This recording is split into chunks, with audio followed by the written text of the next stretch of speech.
rare and balanced view on politics in today's world. Based on facts, born of rationality, common sense, and logic, providing context on today's events, this is American Perspective with Rick Thomas. Hello, everyone, and welcome to American Perspective. I am Rick Thomas. This is, I have no idea what's going on over on Rumble at all. I'm just going to leave it alone. Anyway, hello, everyone, and, welcome. So, I have a couple of things that I actually found sort of interesting with regards to the census, and it kind of refutes a little bit of what's going on, for, that the White House has been talking about, that the White House is attempting to try and convince you that everything is going good. Yeah, so there we go. Yeah. So let me go ahead and do a quick round. I see Mark and Becky over on Facebook. Hello, both of you. And Mark, of course, says, let's get Rick to 270 likes. I'd love to see that. That would be awesome. Over on the Rumble channel, we have Bonnie, Buddy. We have Definitely Not Karen, U.S. Abby Girl. I saw my news earlier. She said something about not being able to chat, but we'll listen. So we'll just go ahead and say hi to everybody over there. That's what I've got. Let me see. Is there anybody? I've got 3 people looking on X. That's awesome. X actually does have a chat feature, believe it or not. But I think it may only be available for PC users. I don't think it's available for the app, but I could be wrong. Anyway, so there it is. That's everybody that I've got going on right now. So thank you all for joining, and of course, hello to all of the Whiskey Warrior P1s that have been with me since the way early days, about 4 years ago. Now, for those of you on Rumble, I have noticed you're running about 9 seconds behind me. So, yeah, so there you go. Just as a warning or a heads up to all of you folks over there. All right, let's go ahead and get things kicked off with the Pledge of Allegiance. I have a special guest in quotes, for tonight's Pledge of Allegiance. So please, if you are of mine, please stand, remove your hats. If you have them on, take a second, put your hand over your heart, and follow along with our special guest on the Pledge of Allegiance. I pledge allegiance to the flag, that wonderful flag of the United States of America, and to the republic for which it stands, one nation, under God, indivisible, with liberty and justice for all. And, of course, that was submitted by 3 Chevy over on Rumble. It is AI. I'm not going to even profess to be that close to, our wonderful candidate for president for the second time around, Donald Trump. I wish I was. That would be awesome. But anyway, all right. Let's move on to tonight's sponsor. I am wearing the fabulous shirt. This one is the Declaration of Independence. Their male or men's cotton polo that I have on. And you guys have, anybody that's watched this show or heard this show, you know that I talk about these guys all the time. That is theflagshirt.com. Go to theflagshirt.com and check out all of their patriotic styles and apparel.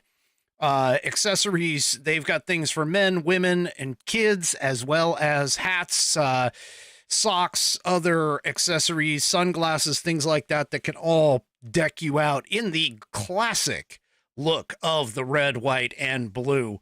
Go to theflagshirt.com and check out all of their styles. They've got some wonderful things for fall. Right now, they've got hoodies and pullovers and all kinds of stuff that are essentially coming up. And I can't forget, they've got USA beanies and things like that too. So they've got some winter stuff coming in as well. Go and check out all of their styles at theflagshirt.com. They also have a bunch of election gear that you might be able to want to pick up right now. As always, if you order $75 or more from them, you will get free shipping from them. But I know people don't want to necessarily order $75 worth of gear. I get it. That's not a problem, though, because I'm going to give you a little bit of an extra incentive. What you do is you head off to flagshirt.americanperspective.online. That's flagshirt.americanperspective.online, and grab the coupon code that you are presented. Copy that, hang on to it when you get over to theflagshirt.com and go into their checkout. You'll find a promo code box. You drop that code in that promo code box, and that will give you $5 off your order. Once again, go to flagshirt.americanperspective.online to get that promo code. And once you have that promo code, head on over to theflagshirt.com. And when you get ready to do the checkout, don't forget to drop that code in the promo box on your way out to get $5 off your order. Go to theflagshirt.com and get yourself patriotized. Don't forget, Christmas is coming up. You might have somebody who is excited about America as well that you might be able to grab some gear for them. So go and check them out, theflagshirt.com. All right. So I also forgot to say, and thanks to Buddy, he just reminded me because he's on it. If you want to hear your rendition of the Pledge of Allegiance, you can record yourself doing it, send it in to me, send it in to fans, F-A-N-S, at americanperspective.online. That's fans, F-A-N-S, at americanperspective.online. Also, too, don't forget, Saturday night, one of my segments is Question of the Week, and I believe I'm out. I'm not 100% certain, but I believe I'm out. So if you have a question for me, you want me to research it or whatever, send that in, too. That would be fantastic. Fantastic. All right. So let me go ahead and just kick this off. First of all, before I get into anything dealing with the census, there were another video or two that has presented itself to demonstrate how far off Kamala Harris is and why she does not need to be our president. One of them in particular, if you recall, on the debate stage, she was talking, Donald Trump was saying that she is going to take guns and everything else, and he was right. She responded with, well, I'm a gun owner, and, Tim Walz is a gun owner, and we're not coming for your guns. We're not coming for your guns, but yet she claims that she has never walked away from her values. And that's really difficult to try to reconcile to anyone who is actually halfway intelligent and understands that this woman is a chameleon. She is Kamala Chameleon when it comes to things like this. Well, she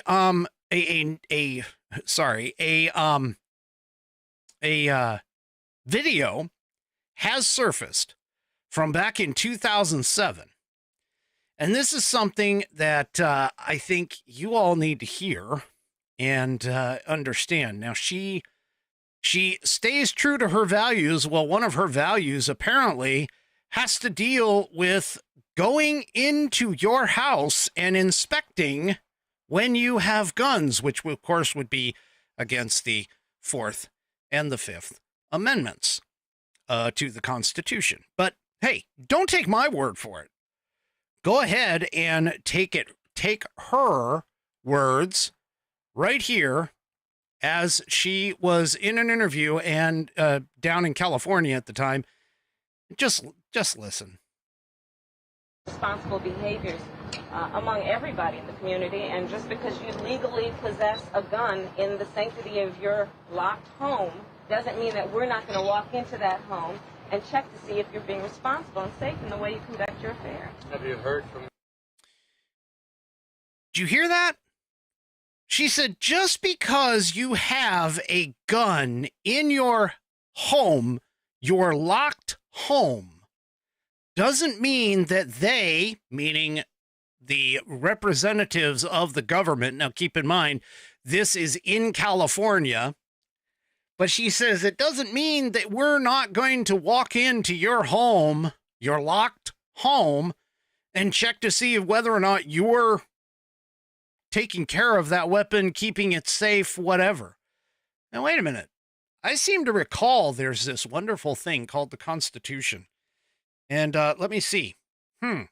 Trying to remember here. There's these wonderful things known as the amendments. And one of the amendments, actually the first 10 amendments, are essentially pointing out that these are the things that a person cannot do. But hey, here it is, Amendment 4, and it starts right off. Believe me, Amendment 4 is not that hard to read, but here it is, Amendment 4. The right of the people to be secure in their persons, houses, papers, and effects against unreasonable searches and seizures shall not be violated, and no warrants shall issue but upon probable cause, supported by oath or affirmation, and particularly describing the place to be searched and the persons or things to be seized. Now, that's the Fourth Amendment. So people have a right to essentially be secure in their homes, among other places, against unreasonable searches or seizures. So in other words, what she has to do is she has to get a warrant in order to come in and search your home. That's a Fourth Amendment right. And her bullshit here, where she's talking about, oh, yeah, just because you have a gun doesn't mean that we're not going to be able to walk into your house, and search it and make sure that you're doing things according to our rules. Yeah, sorry. No can do. Yeah, she's not, believe me, if she gets into power, I can almost 100% certainly guarantee you that she is going to ignore the Constitution, which Joe Biden has already done on many occasions, but ignore the Constitution and come for your guns. It is a guarantee. She will do it. Because she hasn't changed her values at all. Remember? Her values.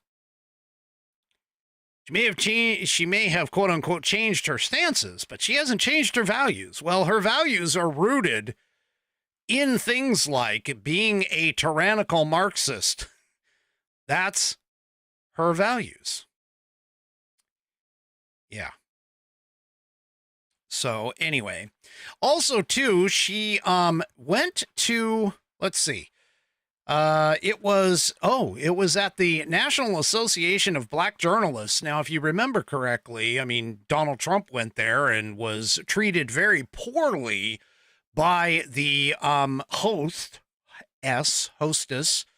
moderator, whatever you want to call her, and was treated very badly. Well, of course, Harris was treated as though she was the queen. Very, very nicely. However, there was one point, at least one point, there's several others, I'm sure, but there's one point where she was asked a question. And because she didn't know the answer, well, she ended up mucking it up, because that's what she does. She mucks it up. So here, take a listen. This is the answer to the question that she was asked. Well, she was asked a question, and then you'll hear the answer after that. But polling shows that some black men, particularly young black men, are considering voting for Donald Trump, and they see him as better for the economy. What is your message to young black male voters who feel left out of this economy, and how can your economic policies materially change their lives?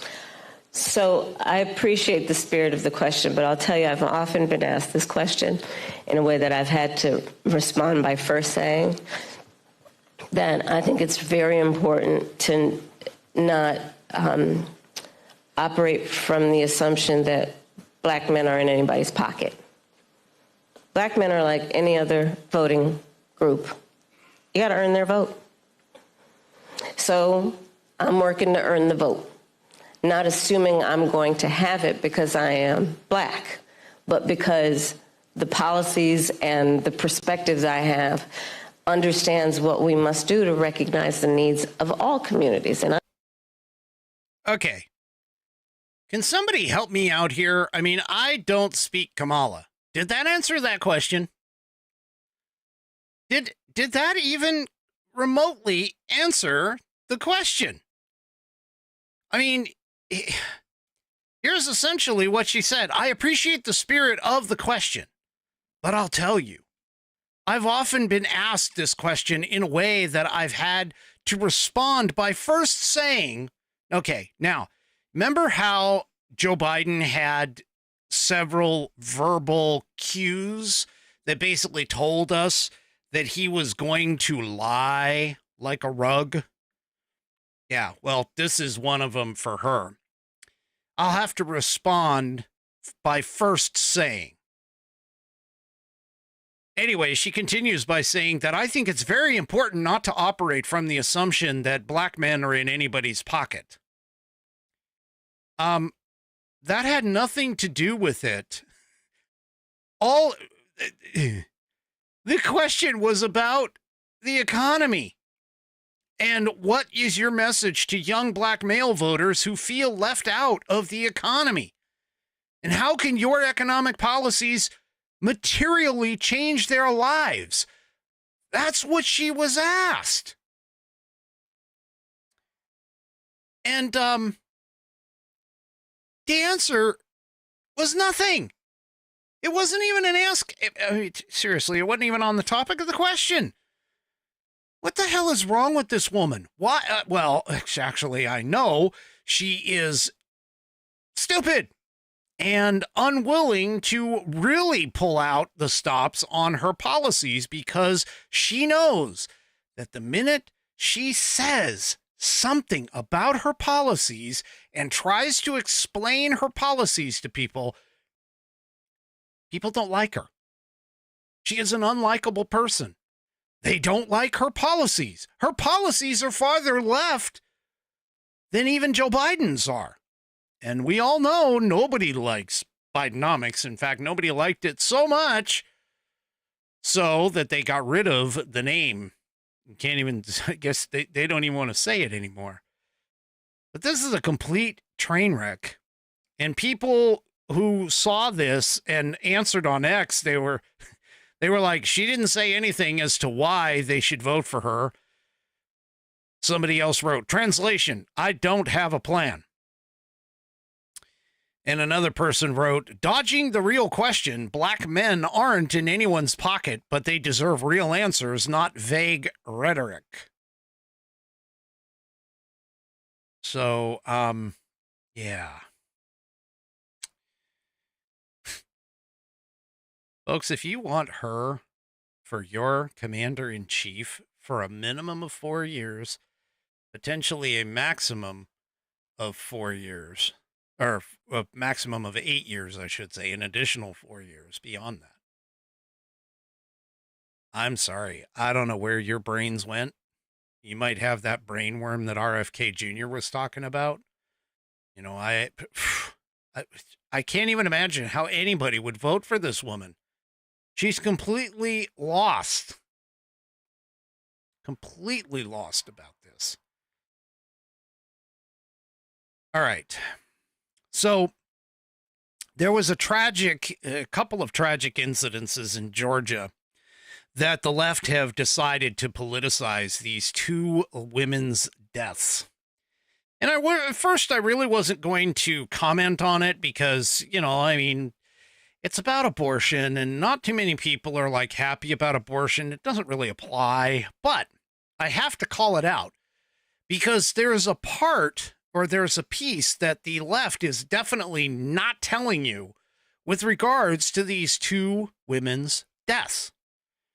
And yet tomorrow, Harris is reportedly going to blame Trump, as she constantly, and the Democrats have constantly blamed Trump for the abortion laws, even though the abortion laws in every single state are down to the states. That it has nothing to do with the federal government. But hey, here in the Populist, and they point this out clearly for this. So here in the Populist, Harris is going to falsely blame Trump for 2 deaths in Georgia during her abortion speech tomorrow. So here's the thing.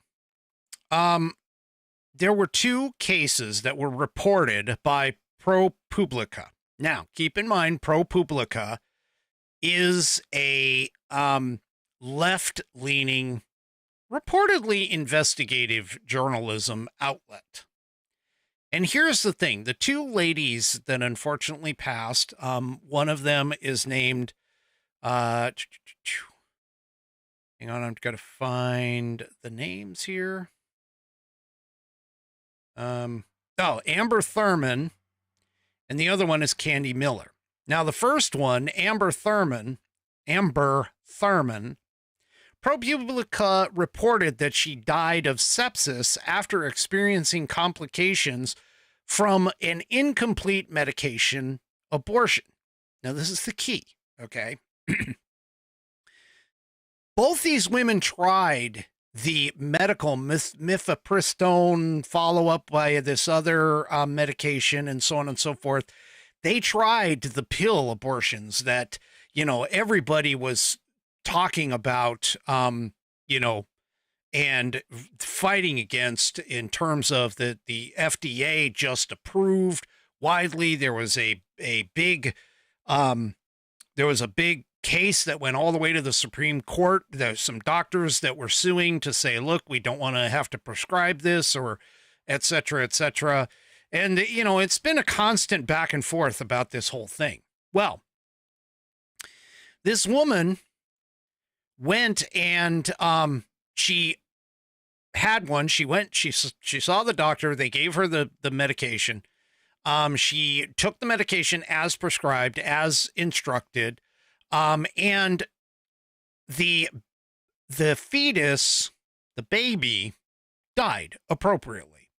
Problem was her body didn't shed the dead fetus appropriately, and so she ended up getting what is called sepsis. The thing is, she did go to the hospital, and reportedly, although we don't have any specific reasons, clearly defined reasons as to why, but reportedly the hospital staff delayed performing a procedure known as a D&C, a dilation and curettage, due to the outlet is claiming or speculating that it was due to the Georgia abortion law. Now, here's the thing. Georgia's abortion law allows for the pills to be used. It allows for operations to be performed under medical emergencies. So it's not exactly clear at all whether or not the law had any bearing on the hospital's delay in getting her the procedure. So Georgia's abortion restrictions allow for exceptions in medical emergencies, including cases where the life of the mother is at risk. So we have no idea, okay, even though ProPublica is attempting to try and associate this to abortion. So we have no idea why the procedure was not performed in a timely manner. But because it happened to be tangentially connected to essentially a failed medical abortion, ProPublica has made it out as though her death, unfortunate as it is, her death is directly related to the Georgia law, even though there is no connection. There is no clear connection to this other than the fact that she tried the medicinal way of performing the abortion, and things went bad, as they sometimes can. Okay? Now, the second person, Candy Miller, her death occurred after she attempted the exact same thing at home on her own without medical supervision. She took the abortion pills. But then, according to ProPublica, she avoided seeking medical professional care when she began to experience complications. And what ended up happening is, at the autopsy, because she was cramping and in severe pain, the autopsy discovered that she had taken a lethal combination of painkillers, including fentanyl, which apparently contributed to her death. Now, once again, ProPublica claims that the abortion law played in a role in her decision to try and do this all from home. But in reality, those claims are based on just opinions by anonymous people, and there is, again, no direct evidence from official reports that this was the cause of this. But these two cases are running rampant all over the socials. They are constantly being hit by people who are saying that the abortion laws are archaic and so on and so forth, without telling you the details of the case. That these two women, granted, this first woman, she tried to get medical attention and something went wrong. We have no details as to why. But the second woman, had she even approached a clinic, gone to an emergency room or whatever, there is nothing in the abortion law in Georgia that would have prevented either one of these women from getting medical help. However, tomorrow, Harris's speech is going to leverage these two cases as part of the push to restore federal abortion rights, even though federal abortion rights do not exist, never did. They're not part of the Constitution. In fact, health care, again, is not part of the Constitution and shouldn't even be a federal government responsibility. Never should have even come close to it. And her attempt to tie these deaths, not only to Trump alone, but to also tie these deaths to even the abortion portion, is very misleading. But that's what she's going to do, and she's going to attempt to get this clearly into the mainstream media outlet. And of course, all of the people who subscribe to the abortion debate on the abortion side are all going to jump in line, jump on this and be like, hey, this is what happened. Even though we have no idea what the heck went wrong in the first case, we know what happened in the second, just like with George Floyd. I hate to equate the two, but George Floyd was killed by fentanyl. That's it.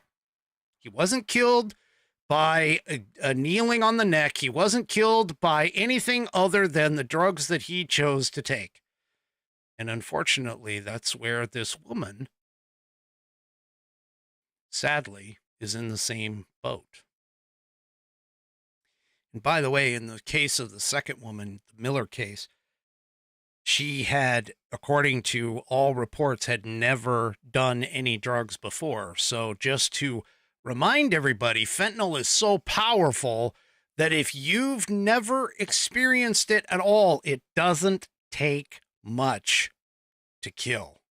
That's part of the reason why we have such a problem with fentanyl poisoning occurring in the United States since our borders have been wide open. All right. Let me go ahead and tell you about, speaking of the Constitution and knowing the Constitution, let me go ahead and tell you about this wonderful Constitution. If you want to have one in your pocket all the time to go and check out whenever somebody questions things like, that pesky little Fourth Amendment thing, or, the whole idea of the Second Amendment, or even the First. You may think you know it, but I guarantee you having one of these would be fantastic. You can go and get your Saddleback leather-bound U.S. Constitution. It is pocket-sized to fit in your pocket, either your back pocket, your front pocket, and it has rounded corners to prevent you from getting poked. Go to constitution.americanperspective.online. That's constitution.americanperspective.online and get yours today.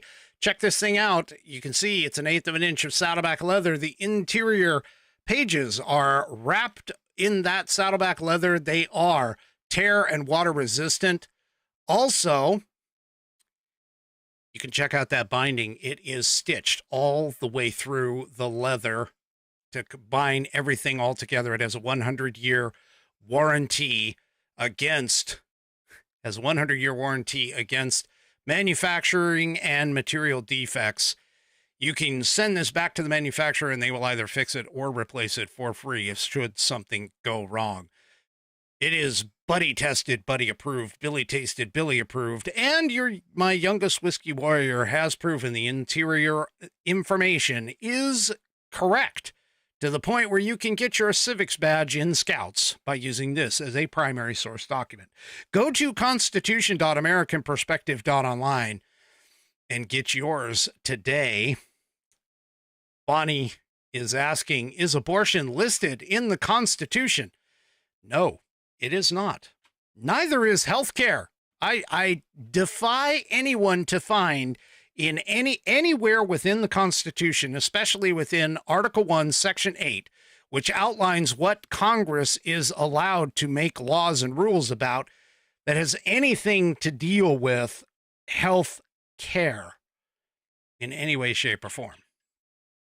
I would love to, the only exception that I make to that, honestly, is the fact that you could, in theory, make an argument about the military for it.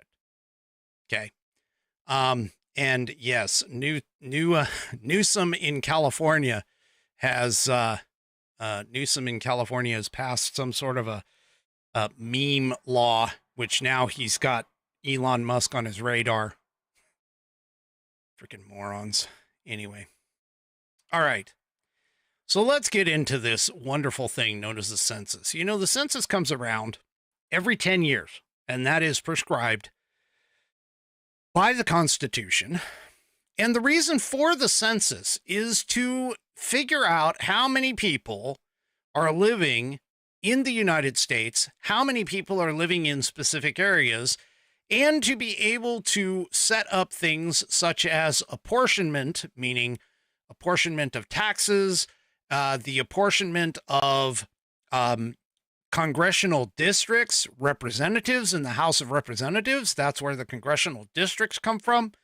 The congressional districts have to be redrawn every census because of the fact that the population of an area could shift and move. And so this is part of the reason why you see things like gerrymandering and all these other things that are, coming along and throwing in and so on and so forth with this entire situation.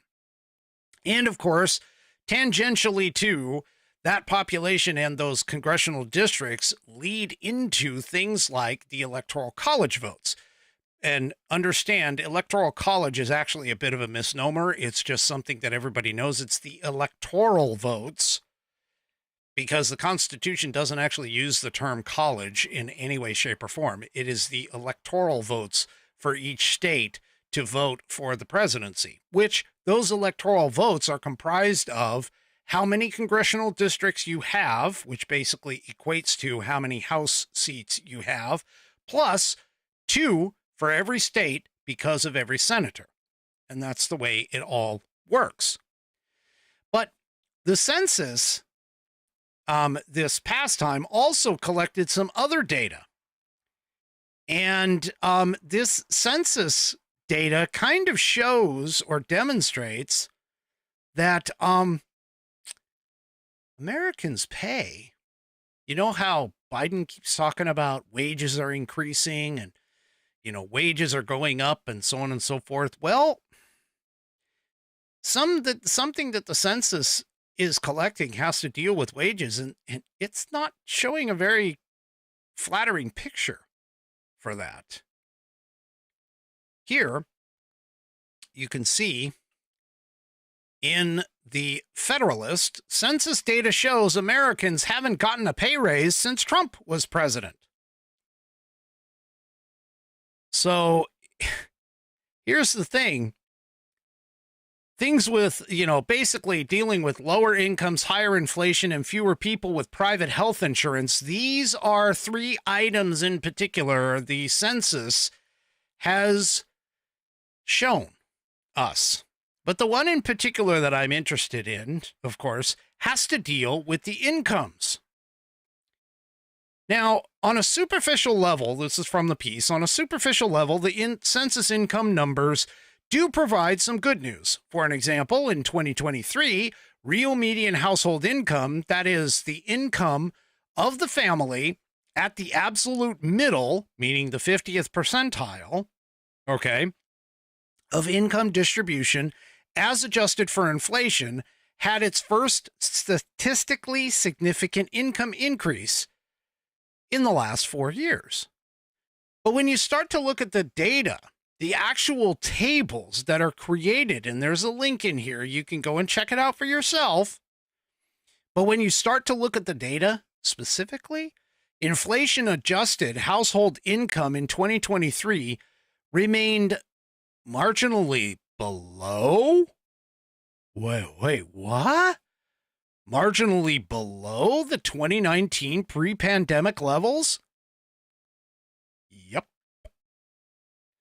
So what does that mean? That means Americans have missed out on 4 years of pay raises. Here's the numbers. 2019, the median income, meaning the exact 50th percentile, was $81,210. $81,210.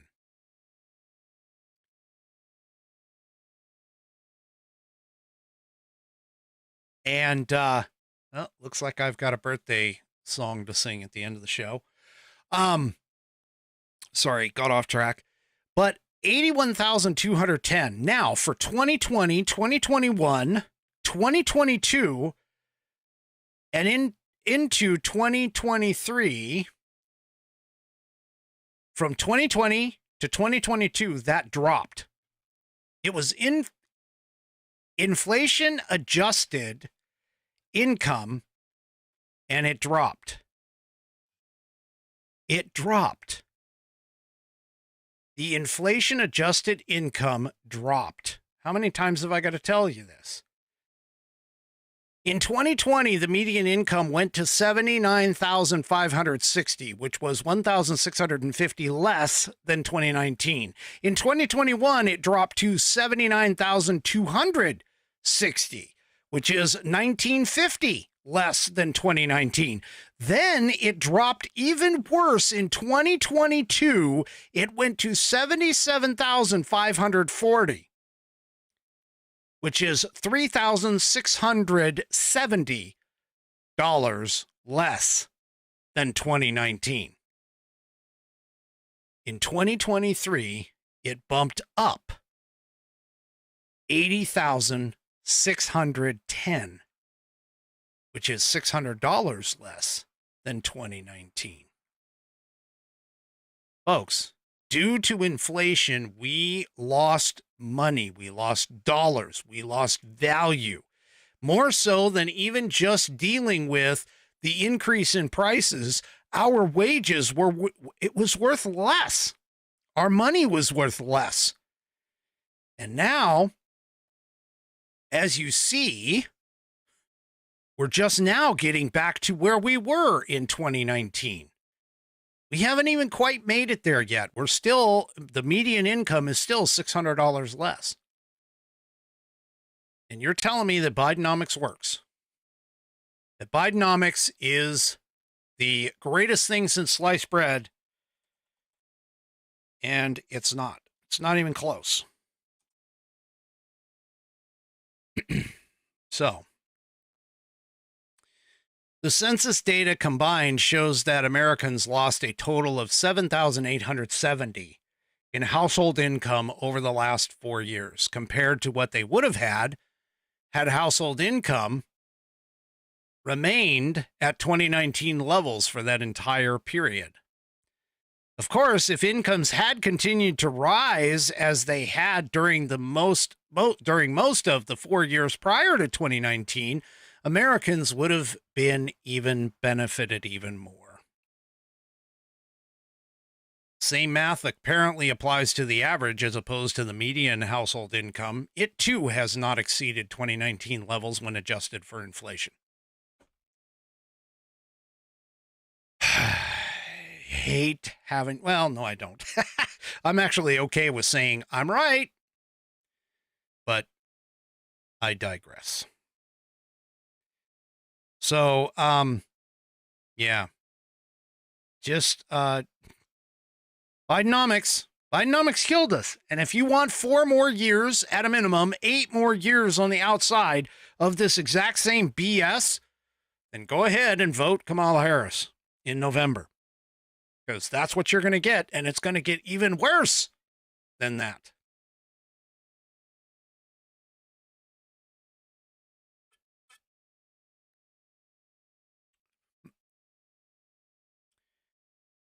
All right.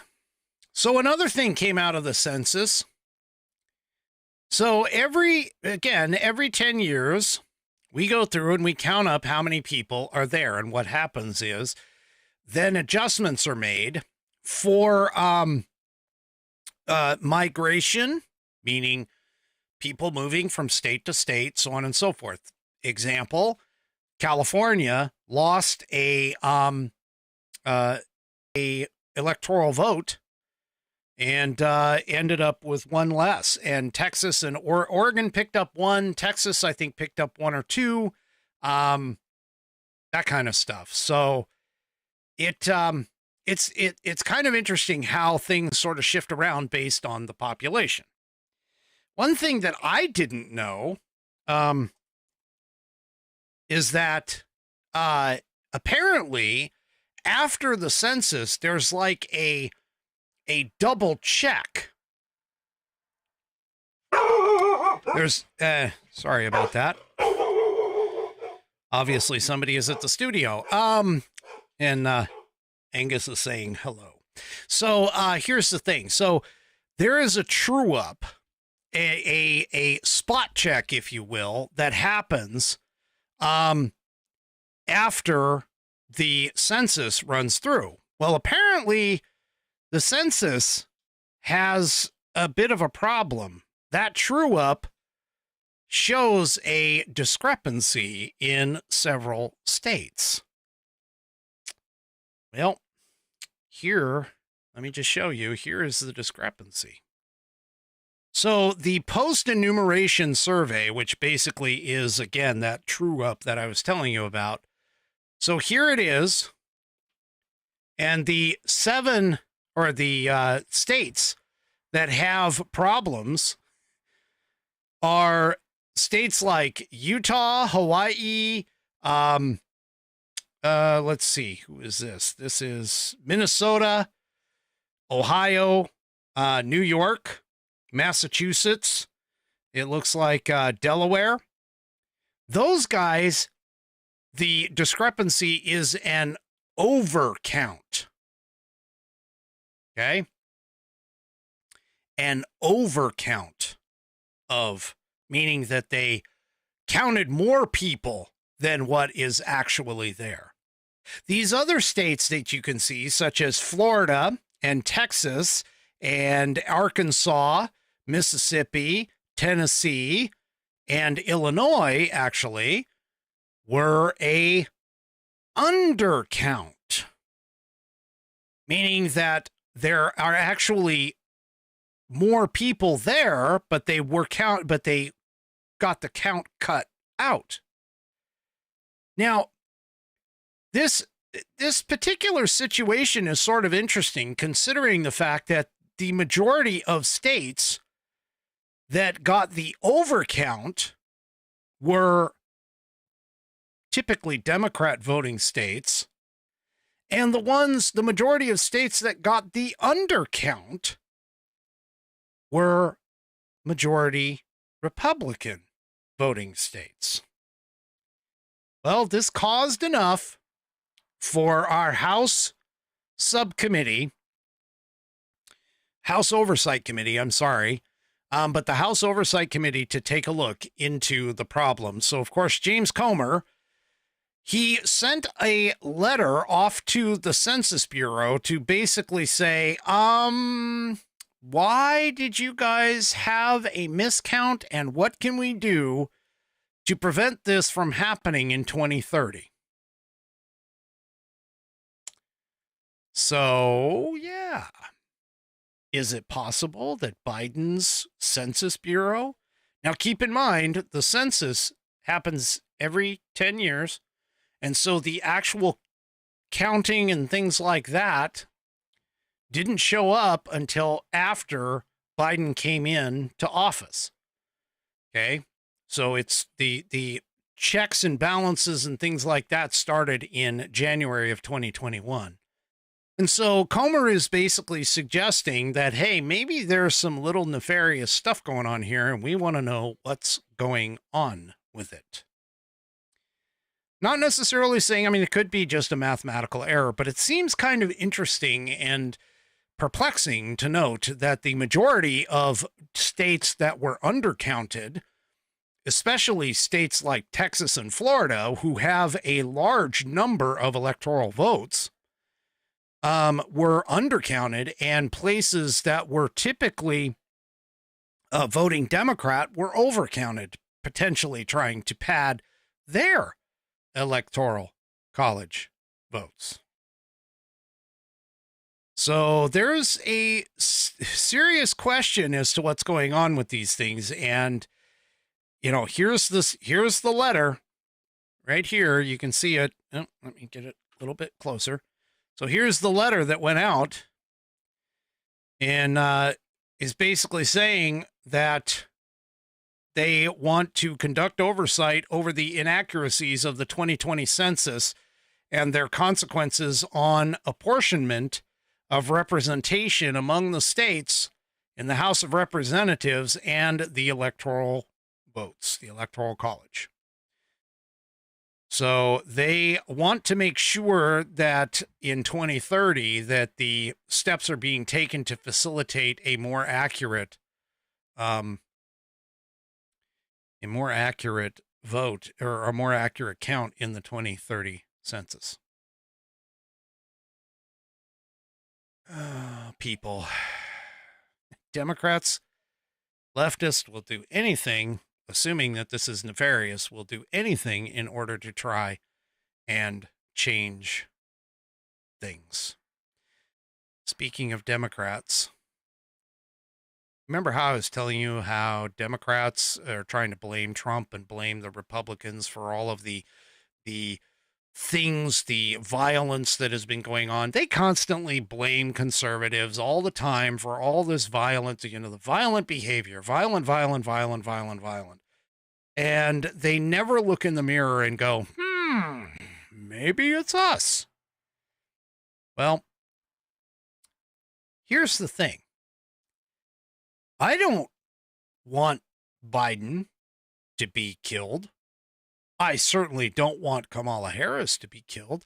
I don't think that Tim Walz should be killed.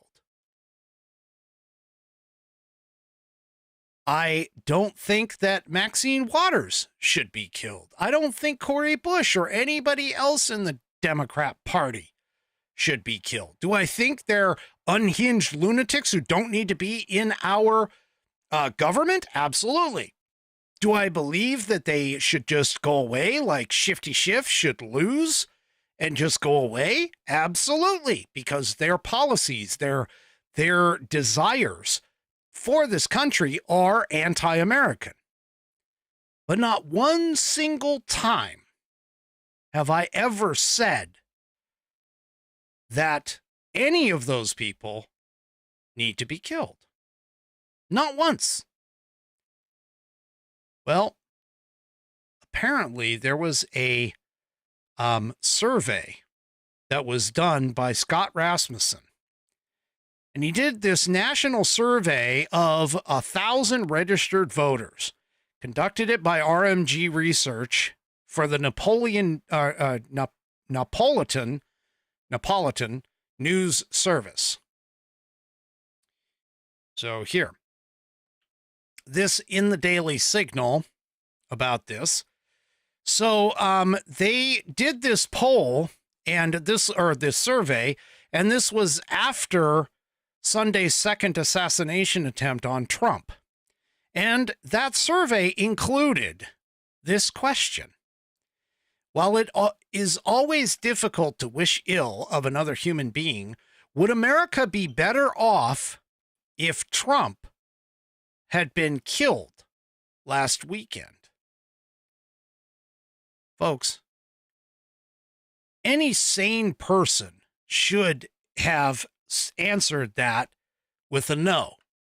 This number should have been 0% yes, 100% no, and 0% not sure. But yet here we are, we have 17% yeses. That's 17% of those 1,000 people surveyed want or believe that America would be better off if Donald Trump was killed. What kind of a sick situation are we in?